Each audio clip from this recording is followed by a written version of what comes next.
دوستوں جب بیگم خاتون بالا خاتون کو لڑتے لڑتے آگ میں دھکا دے دیتی ہے اور بالا خاتون آگ میں گر جاتی ہے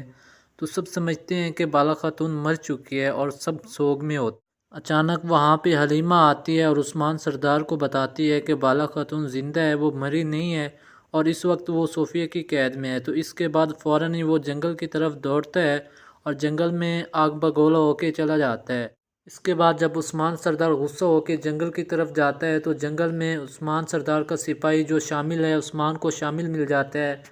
اور عثمان شامل کو ساری بات بتاتا ہے۔ جب شامل کو پتہ چلتا ہے تو شامل کہتا ہے کہ سردار میں ان علاقوں سے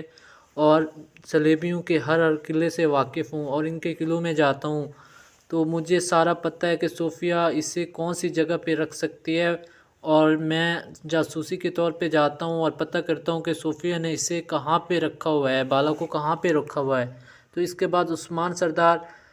عثمان سردار شامل کو کہتا ہے کہ شامل تم جاؤ اور جا کے پتہ کرو کہ انہوں نے بالا خاتون کو کہاں پہ رکھا ہوا ہے۔ اس کے بعد شامل چلا جاتا ہے اور جا کے دیکھتا ہے کہ انہوں نے بالا کو کہاں پہ رکھا ہوا ہے اور واپس آتا ہے اور عثمان سردار کو بتاتا ہے کہ سردار انہوں نے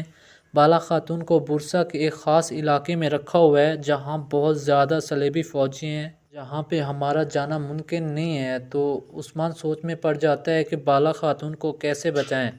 اس کے بعد عثمان سردار ہولو فرہ کو اپنے پاس بلاتا ہے اور اس سے پوچھتا ہے تو ہولو فرہ بتاتی ہے کہ یہاں سے ایک سرنگ ہے جس کے ذریعے ہم داخل ہو سکتے ہیں۔ تو عثمان سردار اس سرنگ سے داخل ہو کے ایک زوردار حملہ کرتا ہے اور بالا خاتون کو بچا لیتا ہے۔